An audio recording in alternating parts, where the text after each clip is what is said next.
So John, Kevin, Nigel, welcome again. We're going to talk about the Vasil hard fork today, but before we do, Nigel, can you give us a little bit of an overview of the major release schedule and the philosophy behind that? Sure, Tim. As you may recall, we've opted to concentrate efforts around 3 significant releases per year, and that's in February, June and October. This enables our product teams to focus on our core improvements, while we give the community plenty of lead time necessary to prepare for any significant changes and/or a hard fork. And as our community grows, this becomes more and more important, because a DApp company that's out there will want to take advantage of the improvements we're building, and they'll need lead time to be able to integrate that into their development cycles. While we'll still release smaller improvements throughout the year, developers should look to these 3 milestones as the benchmarks for what we've outlined in our Ways to Scale Cardano this year. In February, we didn't need a hard fork. Those are normally needed when we've got ledger changes. However, these updates do take us on the road towards the Vasil hard fork coming in June. And just to recap, here's what we did in February. We delivered the CDDL compatible transactions straight out of the CLI. We did the infrastructure changes necessary for incremental multi-signature. We put in a leadership schedule, a mempool transaction monitoring, and also our script cost estimation. But today, what we're going to talk about is the key Vasil components, and that's our Pluters version 2, our script collateral handling, and enhancements to our crypto primitives. Thanks, Nigel. And indeed, let's dive straight into Pluters and Kevin. Now, Kevin, Pluters, of course, is a maturing smart contract language, still lots of enhancements and improvements to go. June, of course, is going to bring some significant ones. Yeah, absolutely, Tim. So these are just the first of many improvements that we're going to be rolling out to Pluters. And for Vasil in June, there are going to be 4 key areas that we're focusing on. The first one will be reference scripts. What these are on-chain, pre-recorded, if you like, scripts that we can then refer to from other transactions. And what that means is that we'll be able to reduce the size of the transactions that use the scripts. And as I said, we'll also be able to get to reuse of existing code. So great improvement for DApp developers. The second thing we're rolling out is reference inputs. With reference inputs, what you can do is you can refer to an input in from within a script without consuming it. And what that does is to allow many scripts to refer to the same input at the same time. That improves our concurrency. You can do many things simultaneously using the same input. So great improvement to throughput from that. The third thing are inline datums. And what inline datums do is they make it easier for developers to refer to simple inputs. So we don't have to use hashes for inputs, for example. We can just refer to them directly. Makes it easier for users and developers to see the input. So 3 great improvements. These are covered by various CIPs that we've put forward to the community that have been commented on by various experts.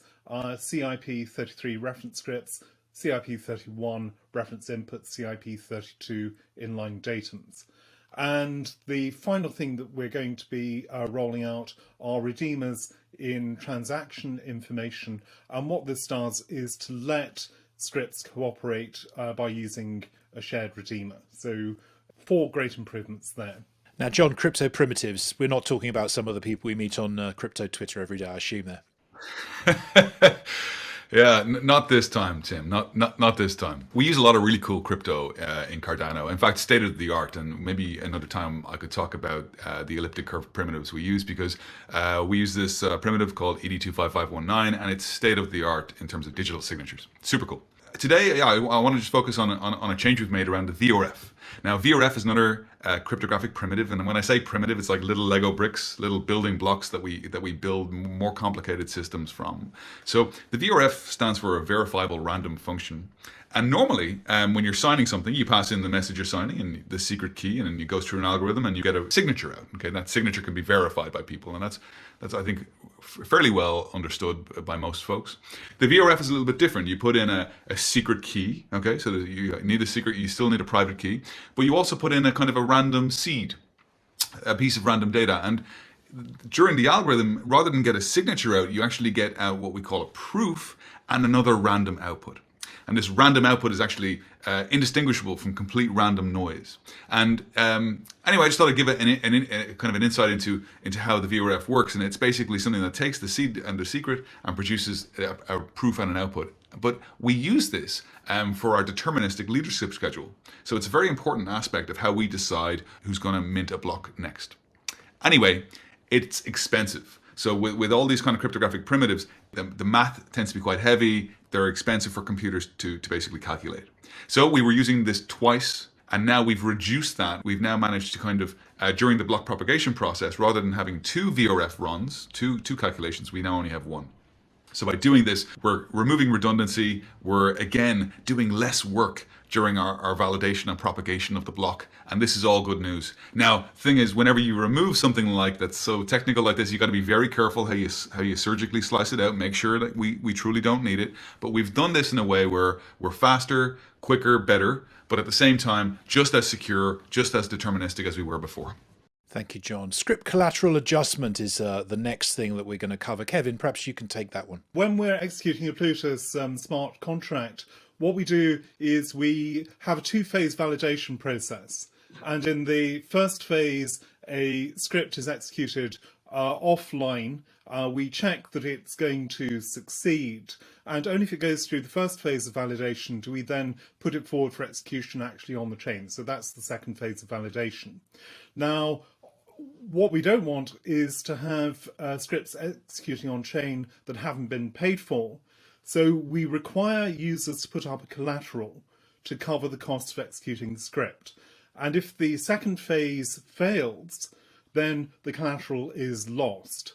So this means that if you deliberately submit a transaction on the chain that you know is going to fail, you've always had the chance to check that through the first phase, then you're going to pay the collateral cost for executing the script. And that way you can't attack the chain by submitting a huge number of failing scripts and not having to pay for them.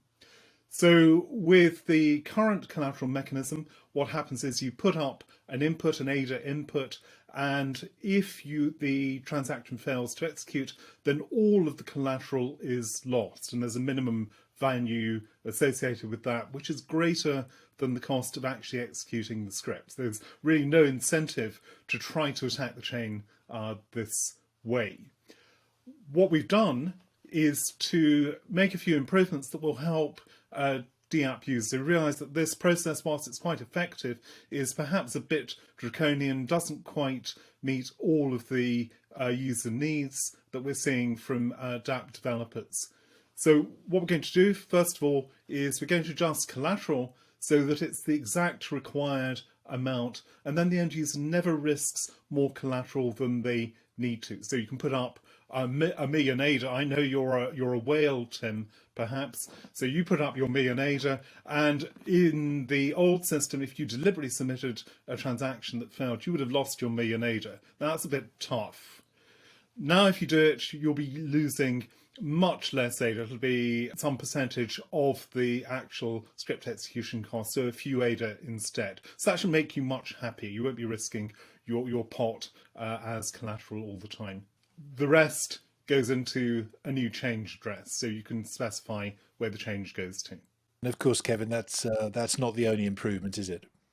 No, absolutely not. So several improvements coming from this same draft CIP. The first of which is that you're no longer going to be restricted to ADA-only tokens, will allow you to use non-ADA tokens, where a lot of dApp developers, they keep ADA and non-ADA within the same UTXO. So this can make it much easier, much simpler for dApp developers to use this mechanism. And the second improvement is that this process is going to work much better with hardware wallets. Hardware wallets will know that the transaction will succeed. There'll be ways to check that, and that will give script users much more confidence and certainty in the use of Plutus scripts with collateral. Thank you, Kevin. And of course, if you want to check out the SIP process and some of those SIPs that are in flight at the moment, we'll put a link in the notes below. So, John, aside these Plutus improvements, there's obviously going to be some continuing work on the network. Perhaps you want to tell us more about that. Absolutely, Tim. So, we're going to be making large changes this summer when we roll out pipelining. I know there was a blog that was out there by one of our distinguished researchers, Matthias Fitzi. I wanted to give people a little bit of insight because I think that blog was quite technical, and when people read it, maybe it's not clear exactly what we're delivering. So I want to try to clear up any misconceptions out there around this. So whenever we're rolling out stuff like this, it starts, the seed starts with research. They spend all day thinking about this kind of stuff and coming up with different models. And it's all very academic at that point. It's not there's no code. It's more thought and process. And then we kind of, as these things take shape, these enhancements they make, whether it's pipelining or otherwise, as it takes shape, it becomes more concrete, more real, more tangible. And we think, okay, yeah, this is something we can actually make a change to, and it'll have real impact for the system. That process then goes to folks like me in the architecture section, and I will take the research input. That's my job to take that and turn it into a more tangible specification. We call it an engineering spec or an architectural spec. And then indeed it goes to the guys who do the actual work, the engineers, and they take my work and then they write the code, and that's how we do it. And I think folks who maybe read Matthias's blog, he's speaking from a very academic standpoint. So what we've been calling pipelining on this show is really about getting the blocks transmitted faster to your neighbor. And I've discussed that before, because the faster the blocks can transmit, the more kind of headroom we have to increase network parameters, make things faster, bigger, better. When Matthias is thinking about this, he's not thinking about the downstream impact. He's very focused on all of the different variants of pipelining that you can have. So you might have heard words like pipelining, diffusion pipelining, asynchronous validation, delayed validation. They're all different flavors of the same idea, which is to bring together the process of validating a block whilst you're also communicating and transmitting the data as fast as possible.